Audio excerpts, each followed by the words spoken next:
Oi, gente, tudo bem? Eu espero que sim. Como foi o fim de semana, com o feriadão? Curtiram, aproveitaram? Espero que sim. Eu fiz isso, pelo menos. Bem, ainda falando sobre transição, eu quero falar hoje sobre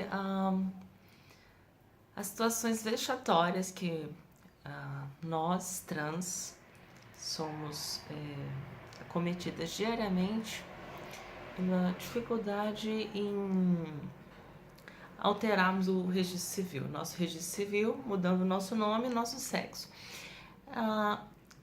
Eu sei perfeitamente que essa é uma questão que foi vencida recentemente, quando o STF decidiu que nós não precisamos mais buscar a justiça para alterarmos o nosso nome e o sexo nos nossos documentos. Como isso é feito hoje? Isso é feito hoje via cartório. Você vai lá, aquele cartório onde você foi registrada, e pede a alteração. Tinha que participar. E você pede a alteração do seu nome e do seu sexo, tá? Não é preciso nenhum tipo de laudo, nenhum tipo de comprovação. Basta a sua autodeclaração. Você se declara trans, você tem esse direito, ok? Aí, claro que você tem que pagar as taxas cartoriais, que não são baratas, mas pelo menos é uma forma que nós temos de exercer a nossa cidadania, mudando o nosso nome e o nosso sexo no registro civil. Pois bem, nem tudo era tão simples assim no passado. Hoje eu tô um pouquinho preguiçosa, acho que tô de ressaca ainda, tá, gente? Dá um desconto. Quem nunca, né? Então, o raciocínio fica lento, mas vai fluir, aguardem. E no passado isso era mais complicado. A única forma de você conseguir alterar os seus documentos era judicialmente. Isso demandava dinheiro, tempo e sorte. Por que sorte? Porque as decisões não eram pacificadas. A gente não tinha um entendimento de todos os tribunais favoráveis em relação a isso. Como que era? Era assim, você procurava um advogado ou a defensoria pública e pleiteava, pedia a alteração do nome e do sexo juntos numa única ação, ou você movia duas ações distintas, numa pleiteando a mudança de nome e na outra a mudança de sexo. O que acontecia? Alguns juízes davam um parecer positivo para o nome e negativo para o sexo. Outros, negativo para os dois. E outros, positivo para os dois pedidos. Então a questão era bem complicada. Não tinha um entendimento ainda pacificado nos tribunais, entre os juízes, ou seja, eles não entendiam todos da mesma forma.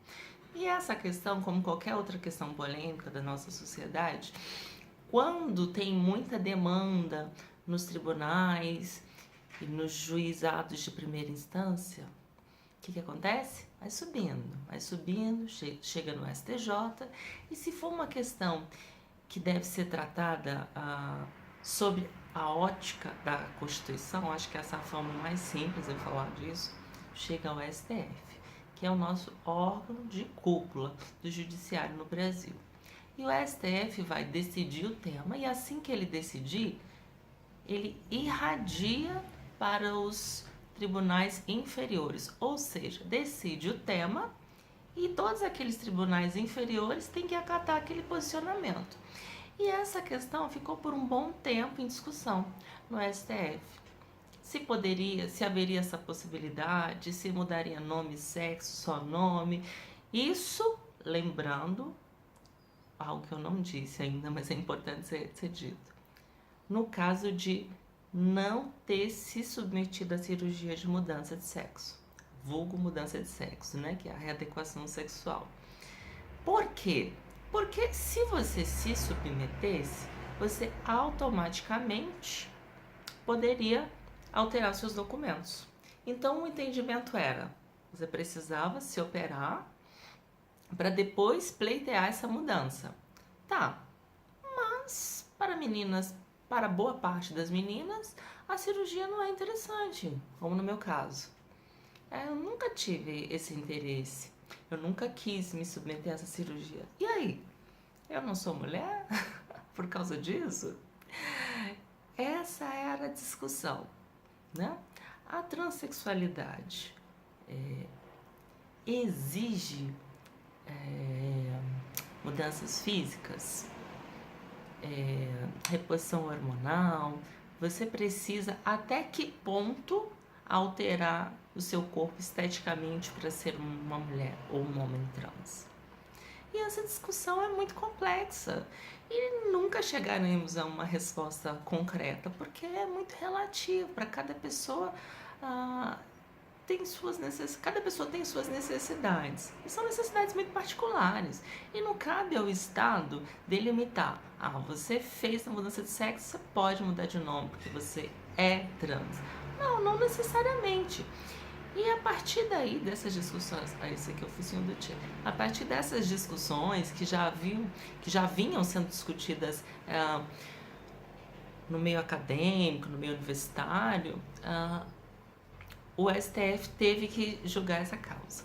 E a decisão que nós tivemos foi essa, né? Que você não precisa mais da via judicial para alterar o nome e o sexo. Quando eu alterei meu nome e sexo, foi pela via judicial. Porque na época ainda não tinha essa possibilidade. Isso é algo novo, isso é do ano passado, né? Inclusive foi o meu tema de monografia. Se vocês quiserem, depois eu disponibilizo para vocês no link o meu arquivo digital, tá? Da minha o tema da minha monografia era, deixa eu ver se eu me lembro, transexualidade, 2 pontos. A cirurgia de readequação sexual. Nossa, não me lembro do meu tema de... Lembro sim, peraí. Como critério definidor para a alteração de nome e sexo no registro civil. Algo assim. A ideia é essa. E por que é importante? Gente, pelo amor de Deus, né? Já pensou, cara, crachá. Não há compatibilidade, gera uma insegurança enorme. Que tipo de insegurança, Cris? Por exemplo, como é que você vai comprovar num banco que você é aquela pessoa titular daquela conta? Se a sua documentação não te identifica, se os seus documentos de identificação não te identificam, não faz o menor sentido, não é mesmo? Então, deve existir uma compatibilidade entre cara crachá, não é mesmo? E sem contar, como eu disse antes, as situações vexatórias a quais nós nos submetemos, né? Quando você apresenta seu documento e uma pessoa mal educada, uma pessoa indelicada do lado, olha pra você e fica te olhando. Acontece sim. Comigo não acontece mais porque eu alterei os documentos. Mas aconteceu, já aconteceu várias vezes.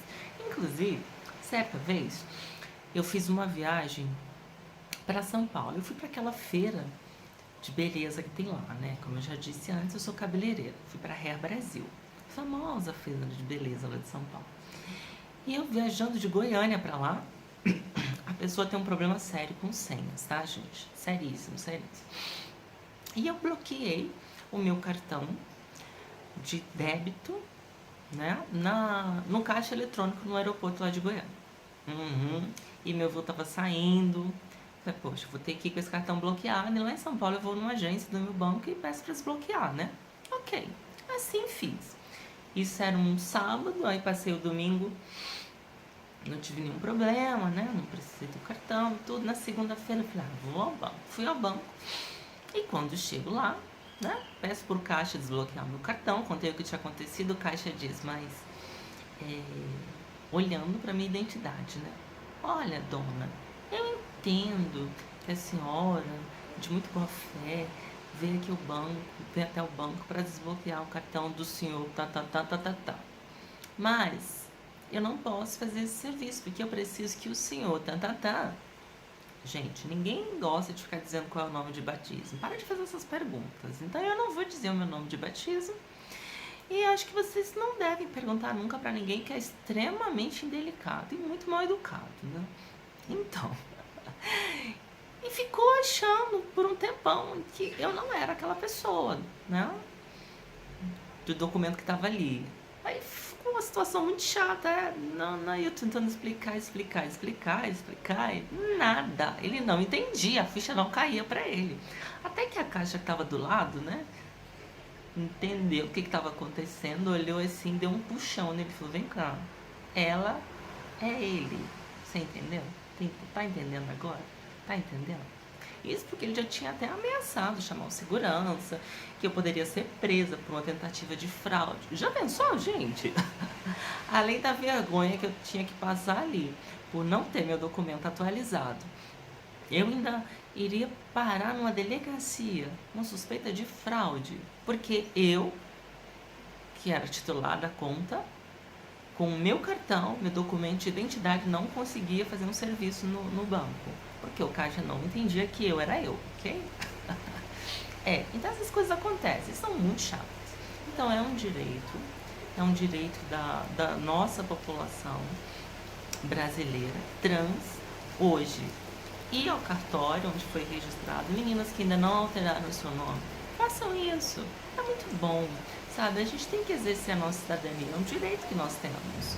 E é muito bom, é muito confortável, você não tem que passar mais por esse tipo de situação vexatória, desagradável. E já pensou se você for parar numa delegacia que estão alegando que você não é você? Pois é, isso pode acontecer, tá? Então, gente, esse foi o vídeo de hoje, tá? Falando ainda sobre transição e a possibilidade de alterar nome e sexo no registro civil, né? É possível, façam isso, eu fiz. Eu não estou com a minha carteirinha aqui, senão eu mostraria pra vocês. Tá bom? Um beijo, gente. Até amanhã. Obrigada ao Fê pela dica, ele que sugeriu esse tema de hoje. E vou continuar falando sobre isso, tá? Acho que amanhã, ainda seguindo a sugestão do Fê, eu vou falar sobre o apoio da família para nós, trans, como isso é importante, ou se é. Falando nisso, ó, beijo, mãezinha. Tchau, gente. Até mais.